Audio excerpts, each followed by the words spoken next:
right, you had to know that this was coming. We are on day 21. You have made it 3 weeks into this, and this is really how you form a habit and you ultimately change your life.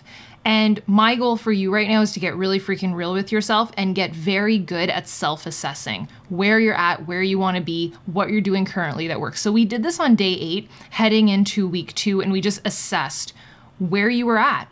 So today I want you to pull out your top 10 goals that you wrote out this morning.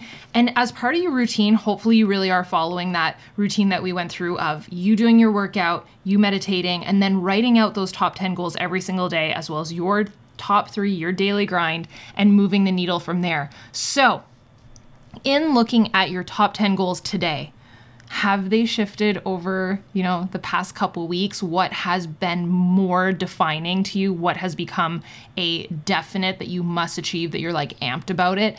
And just looking at those goals and knowing how much they've shifted, how much they've cemented over the past 3 weeks, what, for each one, which ones are you feeling that you've been consistent, that you've been present with, that you've put in time and energy and effort? And you really want this to be a balance across all these 10 goals, because something will always give, right? And that's where you got to be careful with your goals. Is if one of your goals is to get really, really healthy and really fit and be on your grind with your nutrition, that could fall off when you start to hustle and work your tushy off and you're just like crushing all your goals. So you really want to keep things in check, and that's where self-assessment comes in. So going through your top 10 goals from today, one by one, and just rate yourself 1 out of 10 for each. So if one of the goals was to have this many followers, where are you at on that goal? How are you feeling into the month?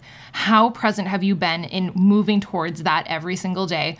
And how are you doing in being present and acknowledging every single one of those goals that you want to achieve?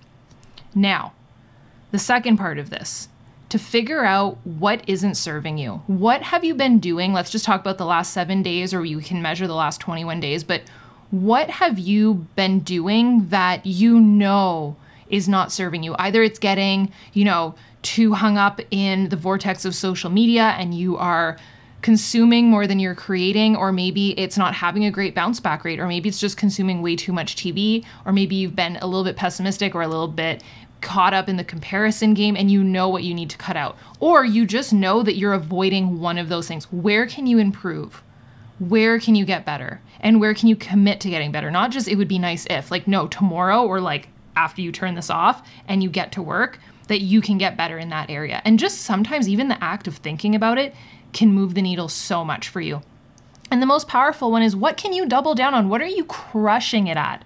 And that I would say to focus on more than what's not quite moving the needle. Because what's moving the needle, like the doubling down on the stuff that you are freaking crushing it at, especially over the last 21 days where you're like, okay, I'm like a different person and I'm actually crushing this, that will overpower the stuff that you need to get to, because you're gonna grow confidence, you're gonna get happy, and that happiness is going to trickle into the passion and the presence and the consistency that you need in your work to hit that next level. So I would rather you double down on the stuff that you are good at, that you feel confident about, that you know without a shadow of a doubt and no BS that it's actually doing stuff and you can see it in your metrics. So where are your metrics growing and what's working for you? What have you been doing out of those top 10 goals on a daily basis? Maybe it's just been really consistent with plugging into this and being really present in, that little morning routine where you do your workout and you check in with yourself and you write out your goals. Maybe that's working for you and you're seeing that move the needle. Whatever it might be, jot it down, and I want you to double down on that. Maybe do it for 20 minutes instead of 10. If it's working for you, double down on it, because you're obviously good at it and you're obviously crushing it. If it's a way that you are speaking to your audience, if it's a way that you are communicating with your spouse, if it's a way that you're working out, double down on that, because it's obviously working. So I would love for you to tally up your 1 out of 10s for each of your top 10 goals. And at the bottom of that, you'll be able to give yourself a percentage out of 100. Basically, the score on your test of life as to how you're doing right now and how badly you are slaying life. And hopefully you're feeling the momentum. I'm so dang proud of you for being here. And we're about to go at it home stretch, headed into the last week here. So I'm proud of you, and I will see you tomorrow. Bye, dude.